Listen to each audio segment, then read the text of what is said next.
Welcome back. Gardening. California gardener on the West Coast now. So, it is getting to be the end of summer. And the garden is well matured. Tomatoes are looking awesome this year. And here, I just thought I'd show you a quick difference between the determinates and indeterminates at the end of the season. So, you should put these ones are all the indeterminates. You can see they grow well above the cage, keep going up higher. And if supported, they'll keep growing up, right? You see how this one is leaning down and it keeps producing tomatoes at every, branch intersection. And if supported, look, they're all falling down. If they're supported like these ones on a taller trellis, they'll keep going up and do better. The tomatoes actually get about, they say when they're supported about maybe 20% bigger.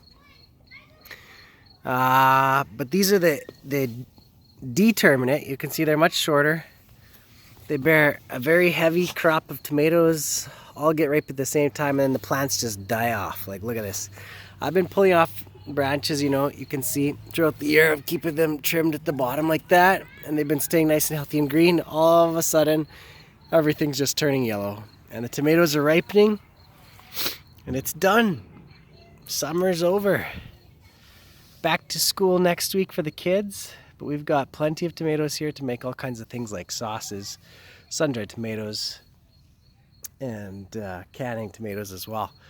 So here on the West Coast, the biggest thing this time of year is August. You start getting this morning wetness or fog, dampness. You'll see if you park your vehicle outside, you have moist windshield. And we found that if you let the tomatoes completely vine ripen, like this one, if I left this one out here, it would start to rot on the vine, sadly. And sometimes even when you pick them, when you leave them ripen too much, you cut them open on the inside, they're moldy. Very disappointing. So if you're new to gardening tomatoes on the West Coast, where we are in British Columbia, I would recommend, as soon as they start ripening like that one, pick them, like this guy here. That's about ready. Even that one right there, that's, it's getting riper in a day or two. Pick them off and move them back into the house. In a day or two, they'll be fully ripe and they will not rot as they do if left on the vine. So that's my tip. The drier the summers, the better the tomatoes do here. The wetter the summers, sometimes the worse they do, but this summer's been pretty wet and the tomatoes still did great. So hey, I hope you guys saw that. Look at that. Fall and my leaves are turning yellow, but the tomatoes are looking awesome.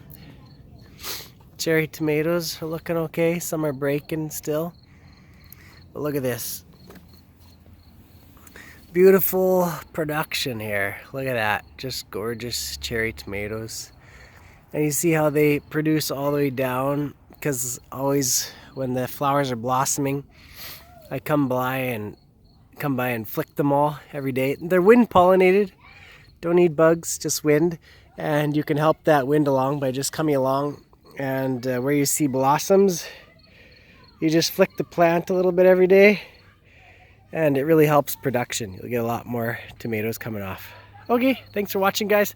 Don't forget to subscribe, hit that like button, share the video, tell me some comments below, ask me questions, whatever you want. I'll be glad to help. Hey, God bless your garden and yourself.